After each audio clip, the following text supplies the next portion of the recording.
Bueno, vamos a empezar con el segundo video, la segunda clase de esta cátedra, donde lo que vamos a intentar es analizar la etapa que dimos en llamar la ruptura revolucionaria y el problema de la independencia, ¿no? Esa etapa indicada a grosso modo y de acuerdo a la periodización que, que se nos impone, digamos, en esta cátedra a partir del plan de estudio de la carrera, que se inicia, como decíamos la clase pasada, en 1776, en esa decisión de la corona española en mano de la familia de los Borbones, de esa familia proveniente en realidad de Francia, de modificar en ciertos aspectos relevantes sus modos de dominación del territorio americano,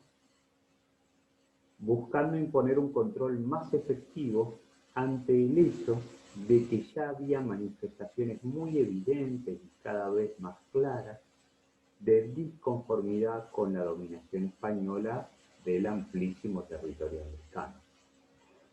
Entre esas modificaciones, un hecho fundamental, supuestamente para nuestra historia argentina, es la creación del Virreinato del Río de la Plata, que para quienes construyeron este programa de estudios, esta visión histórica, fue el hecho constitutivo de la historia política argentina, este hecho que se da en 1776. Pero en 1776, miren, para empezar a incluir algunos debates, también se da otro hecho clave, que es la independencia de Estados Unidos. ¿Sí? En 1776 se declara la independencia de Estados Unidos, la primera independencia americana, ¿no? La famosa Declaración de Independencia en Filadelfia, el 4 de julio de 1776, que proclama que las 13 colonias norteamericanas, todavía en esa época en guerra con el Reino de Gran Bretaña, se autodefinían como 13 nuevos estados soberanos e independientes que ya no reconocían el dominio británico.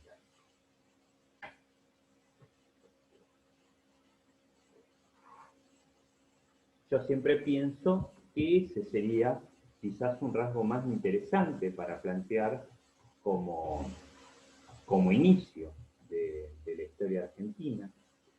En particular porque es un hecho conectado con la historia americana, ¿no? Un hecho, aunque sea, si bien en el norte de América, si bien en un país que luego tuvo y tiene características imperialistas, en particular sobre nuestra Latinoamérica, y que sufrimos esas características, pero al menos tiene que ver con la historia nuestra americana, ¿no? de nuestra América, de la América de la que somos parte como continente. Hay otro hecho quizás más significativo, yo creo que sin duda más significativo, quizás el hecho que si uno mirase en una dinámica americana o como mínimo latinoamericana, sudamericana, indoamericana, diría Mariátegui. Mariátegui es un revolucionario y teórico de origen peruano que desarrolla ese concepto quizás el más correcto para definir las características de la América del Sur, ¿no? Muchas veces denominada América Latina. Yo voy a usar constantemente la noción de América Latina, pero Mariátegui lo que plantea es que lo que tiene más de particular este territorio de América del Sur y de América Central también es la importancia de las poblaciones de origen indígena, las poblaciones originarias, y por eso él habla de Indoamérica, ¿no? Pero bueno, son cuestiones interesantes, ¿no? Las distinciones entre conceptos como Hispanoamérica, que lo que impone es que, bueno, que fueron, nos pone como cuál es el origen de nuestra identidad colectiva según un concepto como Hispanoamérica, que fuimos colonia española. Hay otro concepto que es Iberoamérica, que entonces nos incluiría también a quienes fueron colonia portuguesa. en particular a Brasil, al gran territorio de Brasil, el enorme territorio continental como el de Brasil. Hay otro concepto que habla de América Latina y que supuestamente también incluiría a aquellos territorios, pocos, pero algunos, que fueron colonias francesas. Otro concepto habla directamente de América y entonces ese incluye también a Estados Unidos, a Canadá, a quienes fueron colonias inglesas o francesas, de nuevo, una parte de Canadá, ustedes saben, fue colonia francesa durante muchos años, de hecho hablan el idioma francés todavía hoy, es un país bilingüe oficialmente, Canadá. Bueno, entonces son distintos conceptos que hacen referencia a distintas características de nuestra historia. Entonces yo decía, si uno pensase más en clave indoamericana, hay un hecho fundamental de nuestra historia indoamericana, que son las rebeliones de Tupac Amaru y Tupac Katari, dos grandes rebeliones que se dan en parte del territorio de lo que hoy sería Perú y Bolivia, pero que impactan en gran parte del actual territorio argentino, especialmente en lo que hoy son las provincias del noroeste de Argentina. Yo fíjense que siempre, y les voy a pedir que en eso estén atentos y atentas a ustedes también, tener esta forma de discursividad, yo cuando estoy refiriéndome a una etapa en la cual todavía no está conformado el Estado argentino, y vamos a ver a lo largo de la cátedra que es muy complejo pensar cuándo se conforma el Estado argentino, pero que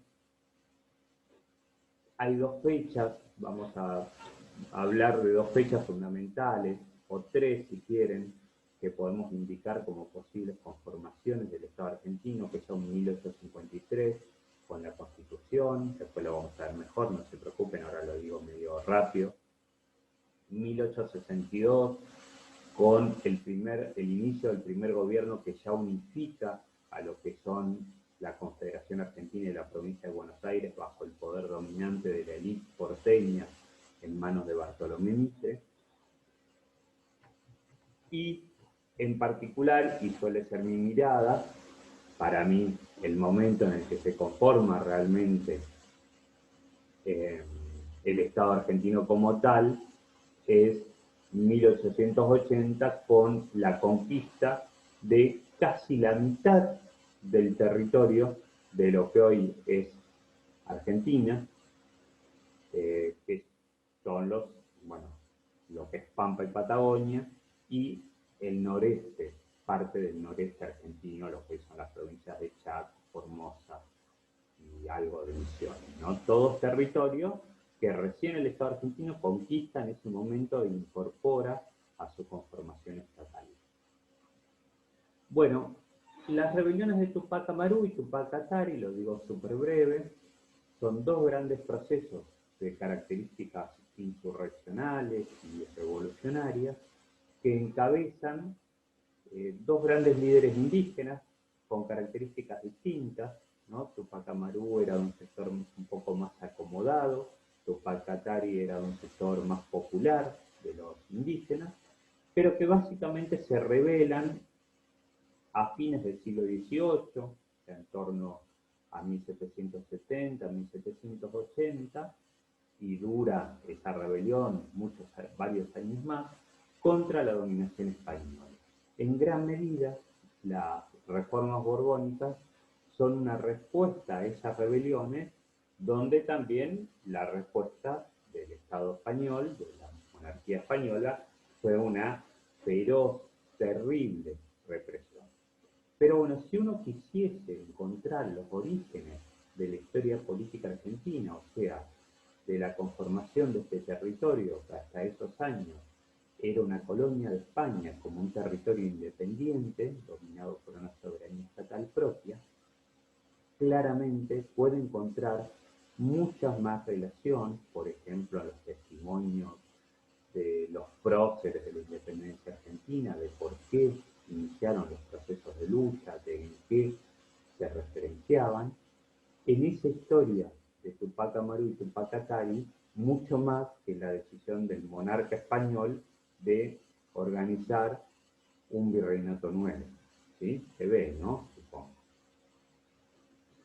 Hay otro hecho más que uno podría encontrar como una periodización aparte, ¿no? Estoy pensando en otras periodizaciones alternativas, en otros momentos históricos, que para mí además todas estas que estoy nombrando explicarían mejor el origen de la Revolución de Mayo, de ese hecho constitutivo de nuestra historia nacional, del inicio muy complejo de una historia propia de este territorio que se empieza a organizar de modo autónomo. Ese otro hecho es lo que vamos a dar en llamar, bueno, lo que se denominó comúnmente, en realidad no es que nosotros le estamos inventando el nombre, la Revolución Haitiana o las revoluciones haitianas. Esas revoluciones haitianas tienen dos momentos claves. El primero es 1791. Bueno, ¿por qué la revolución haitiana? Digo, primero, es tan importante. Porque es la primera revolución en Latinoamérica. Y es además, Haití, ustedes saben, era una colonia francesa del Caribe. Entonces es la primera revolución de Latinoamérica, de un territorio que no era dominado por Inglaterra, que es un territorio que tenía, por lo tanto, más conexión con Latinoamérica. De hecho, Bolívar, gran parte de la historia revolucionaria de Bolívar, se explica a partir de su relación con los haitianos, con la revolución haitiana, del apoyo que la revolución haitiana les dio permanentemente a Bolívar, y que Bolívar quizás no fue tan recíproco con la revolución haitiana, ¿no? La revolución haitiana le dio mucho apoyo en varios momentos, y ¿saben qué era lo único que le pedía a cambio de ese apoyo que le dio? Le pedía que declarase la abolición de la esclavitud en los territorios que liberase en la América del Sur. Y Bolívar fue luego bastante reacio a cumplir con ese compromiso que tenía con los haitianos. Era reacio, bueno, porque abolir la esclavitud implicaba enfrentarse con muchos de los ricos criollos que eran esclavistas.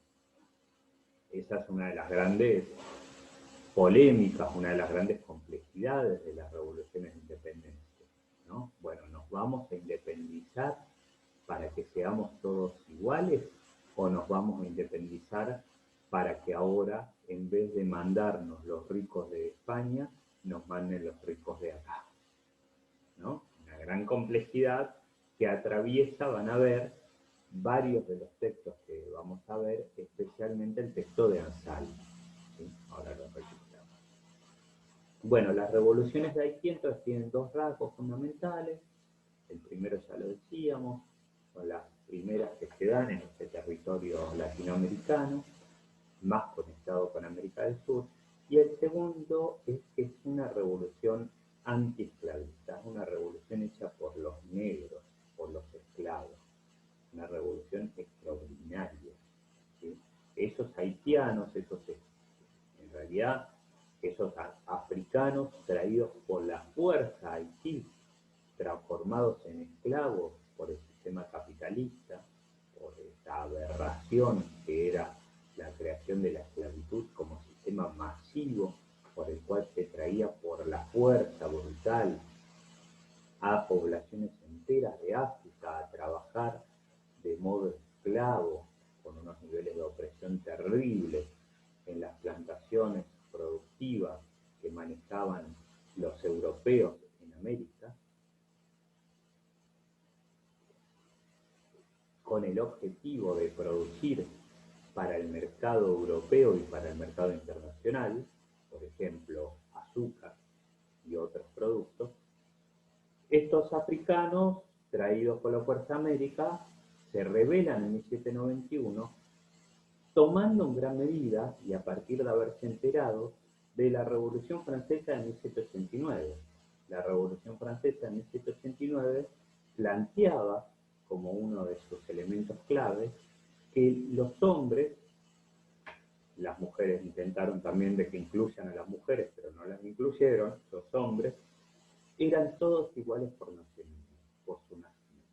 O sea, borraba, un hecho importantísimo, la Revolución Burguesa de 1789, porque borraba la idea constitutiva de casi todas las sociedades hasta ese momento, de que había determinadas personas que por su mismo nacimiento eran superiores a otras. Que había unas personas que eran nobles y otras que eran plebeyas. Unas personas que por su mismo origen estaban destinadas a mandar y otras a obedecer. ¿Sí? El rasgo fundamental de esto eran los reyes. Y bueno, en muchos países todavía sigue existiendo un sistema tan increíble, tan absurdo como el de las monarquías, donde quien manda, países que además nos dan lecciones supuestamente sobre sistema democrático, ¿no?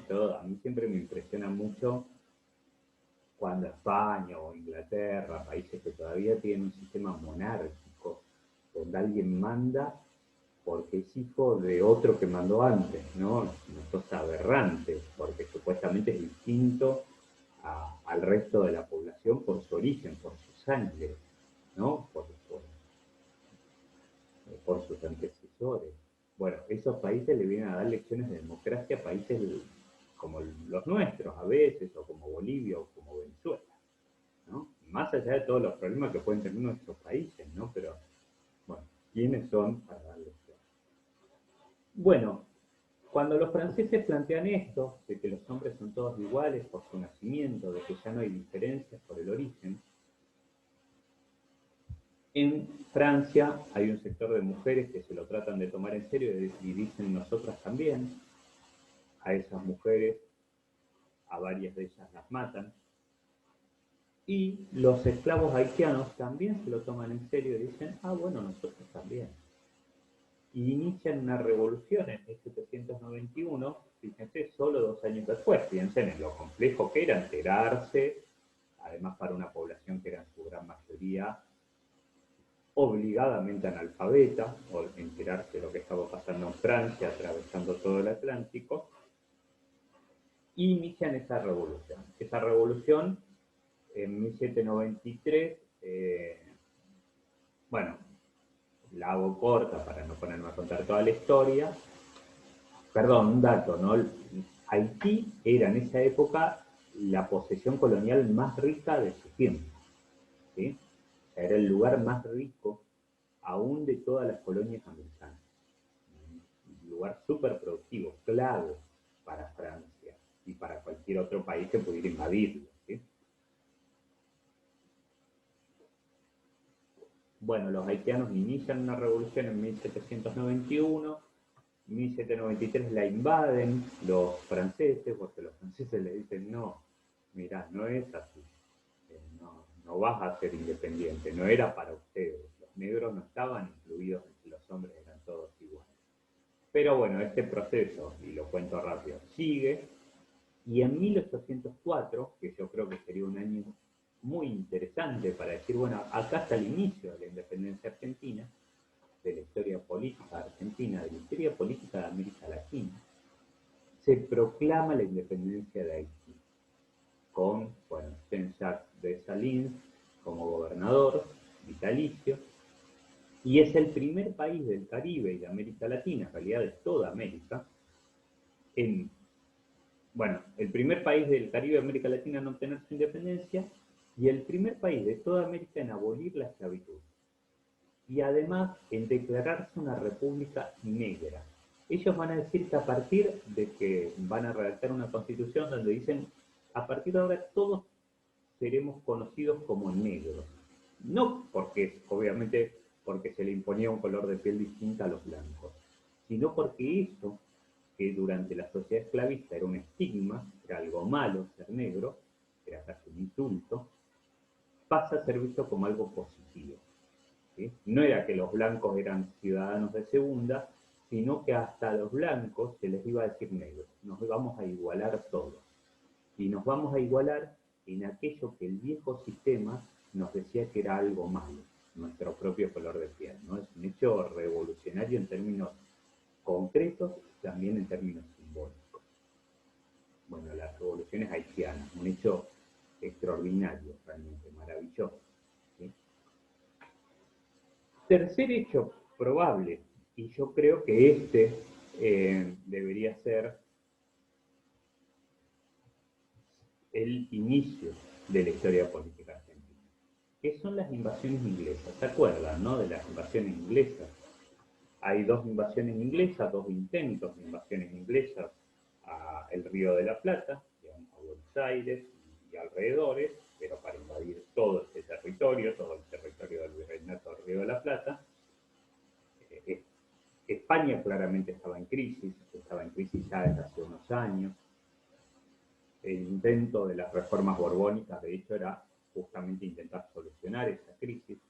Y esto también lo veía, por ejemplo, los ingleses, que eran la potencia dominante de la época, que ya habían sufrido además la independencia de Estados Unidos y necesitaban, digamos, compensar esa independencia de Estados Unidos con una nueva posesión colonial y intentan, entonces ven la debilidad de España y dicen, bueno, vamos a invadir una colonia que no era de las más ricas, para nada, como era el Río de la Plata, pero que sí era muy estratégica, especialmente por su conexión con el sur del continente y con la única ruta que conectaba de manera permanente el Océano Atlántico con el Océano Pacífico, que era el Estrecho de Magallanes. Lo digo en tiempo pasado porque luego Estados Unidos abrió por el medio de América el Canal de Panamá y ahí entonces pasa a haber otra ruta que conecta el Océano Atlántico por el Océano Pacífico. Pero hasta que eso no existía, la única forma de viajar en barco, piensen que era el medio fundamental de transporte de la época, entre el Océano Atlántico y el Pacífico y viceversa, era a través del Estrecho de Magallanes, en el sur de lo que podía pensarse que iba a terminar siendo Argentina y Chile. ¿Sí? Entonces, por eso, en parte, ocupar este territorio, por eso los ingleses están en Malvinas, ya desde esa época, desde unos poquitos años después de ese intento de invadir el Río de la Plata, no lo logran y luego lo que hacen es invadir Malvinas, porque justamente ahí ponen una base que existe hasta hoy, que controla ese estrecho de Magallanes, controla la navegación interoceánica, y bueno, y por eso también era para ellos muy interesante dominar ese territorio de forma plena. Pero no lo logran, fracasan en sus dos intentos. Bueno, este intento de invasión se da en el marco de una guerra que había entre España e Inglaterra, la guerra anglo-española, que va de 1804 y 1809. Una de las tantas guerras entre España e Inglaterra, que eran guerras de no mucha intensidad, eran casi guerras frías, ¿no? Ya había habido, esta se indica como la 11ª guerra entre España e Inglaterra, eran guerras de conflictos y que en parte se expresaban, por ejemplo, con guerras en las colonias. Bueno, también la hago breve, ambas invasiones son rechazadas, pero rechazadas no por el Estado español, sino fundamentalmente por la sociedad del Río de la Plata. La primera invasión son muy poquitos los ingleses que vienen, es una tropa pequeña, unos 1688 con 100 acompañantes, pero en la segunda invasión es realmente un ejército importantísimo, es el ejército más importante que arman los ingleses en todo el siglo XIX, en toda la primera etapa del siglo XIX, son más de 11.700 soldados, que llegan a 14.000 incluyendo los infantes de marina. Bueno, realmente un intento de invasión en toda la línea. No, de hecho, eran más los ingleses que vinieron a combatir que los americanos que se oponían a esa invasión. Digo, eran más porque no había un ejército tan numeroso en América. O sea, esto suele ser lo contrario de lo que suele pasar. En general, cuando vos vas a invadir un país, son más los que están en el país, por lógica, ¿sí? Que quienes invaden. Quizás logra ganar el invasor, porque tienen mejor armamento. Bueno, los ingleses no solo tenían mejor armamento, que era el país más avanzado de la época, no solo tenían mejor ejército, sino que también era un ejército más numeroso, porque en Buenos Aires había un ejército muy pequeño, era un ejército popular en realidad, eran milicias populares, no había un ejército español asentado en América. Bueno, a pesar de eso, hay una resistencia tal que derrotan esa invasión inglesa, la segunda invasión también, en un hecho que es realmente muy impactante y para Inglaterra como potencia mundial, que le impacta mucho, que la debilita mucho durante varios años, un hecho que nosotros medio que hemos borrado de nuestra historia y que debería ser, yo estoy convencido, el inicio de nuestra historia política, si fuésemos un país más orgulloso de sus victorias, ¿no? Debería ser el inicio de nuestra historia política. Lo que pasa es que, claro, después se construyó una relación tan estrecha, tan de dependencia con Inglaterra, especialmente desde Bartolomé Mitre y sobre todo con la generación del 80, con la República Oligárquica, ya lo vamos a ver en las siguientes clases, que, esta es mi mirada, se intentó ocultar, invisibilizar ese origen de la historia política argentina que está puesto, para mí sin duda, en las resistencias a las invasiones inglesas y en la derrota de Inglaterra. De nuevo, yo, si fuese el constructor de la historia nacional, reivindicaría eso sin dudarlo. Diría, este es nuestro origen. Derrotar a la potencia militar y económica más importante del siglo XIX en su intento más importante de invadir un nuevo territorio, es nuestro origen orgulloso como nueva nación, ¿no? Pero bueno, se tomó otro camino, lamentablemente, creo yo, ¿no? Bueno, ¿por qué es tan importante esto? Bueno, yo les decía, España ya estaba muy debilitada, no había un ejército español en Buenos Aires, entonces lo que hay es una autoorganización de la población de Buenos Aires y alrededores para resistir a estas invasiones inglesas. Esas milicias populares que se forman, entre ellos los patricios, entre ellos los arribeños, los montañeses, distintas milicias populares, quedan organizadas y funcionando, con líderes populares además, que eligen los propios milicianos autoorganizados. Esas milicias populares van a ser las que en 1810 van a tomar el poder, en definitiva. O sea, ya desde 1806, 1807, le había quedado demostrada a la población de Buenos Aires y alrededores que ellos tenían la capacidad de cuidarse por sí mismos, que no dependían de España, y que tenían la capacidad también de autoorganizarse, tanto para la guerra como para la defensa. Entonces, seguir dependiendo de España era casi una decisión, más que una imposición.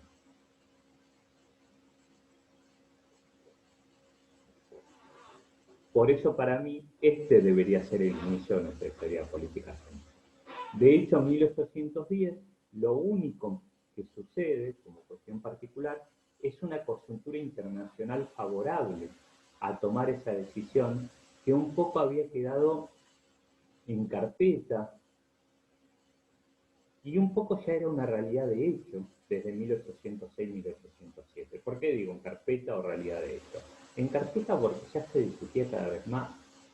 Se discutía cada vez más porque, bueno, ¿por qué vamos a seguir dándole casi todas las ganancias a nuestro comercio y no poder decidir sobre conformar un gobierno propio a un Estado como el español que ya no tiene ninguna capacidad ni de defendernos y que tampoco parecía tener mucha capacidad de atacarnos, ¿sí? En esos años. Después sí, se vuelve a consolidar y por eso la guerra de independencia dura unos años y tiene su complejidad. Ya lo veremos también.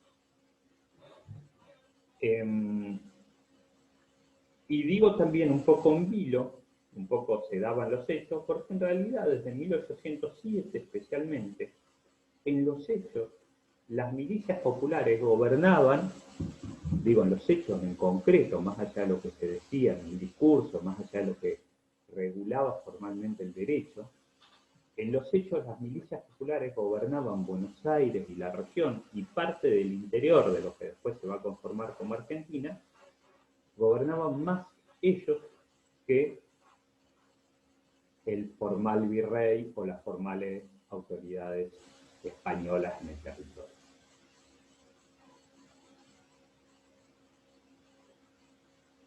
Entonces, en 1810, cuando se conoce la noticia de que Napoleón había invadido España y de que había sacado del poder a Fernando VII, los territorios americanos, entre ellos Buenos Aires, dicen, bueno, entonces ya no hay rey, entonces debemos autoorganizarnos en nombre de la lealtad al rey, ¿sí? En nombre de la lealtad a Fernando VII, para no pasar a ser colonia de Francia, que había invadido España, ¿sí?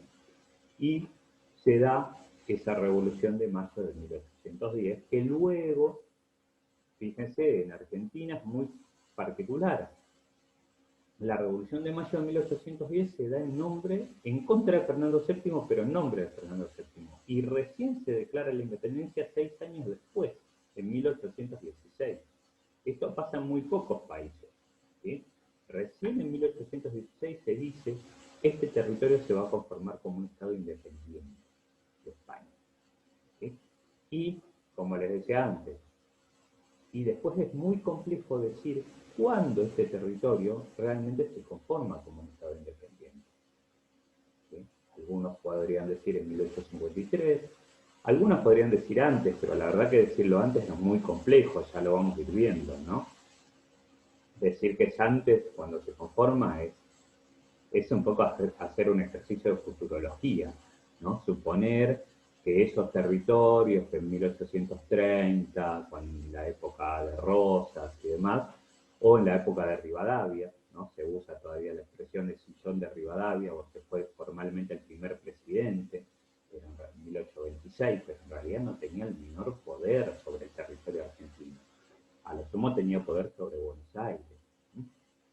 Bueno, son cuestiones que iremos. Entonces, yo voy a proponerles que pensemos 1806-1807 como el inicio de nuestra historia política argentina. Y fíjense que marcar esa otra periodización implica tomar una decisión política, ideológica, totalmente distinta a la que se nos impuso desde la visión tradicional de la historia argentina.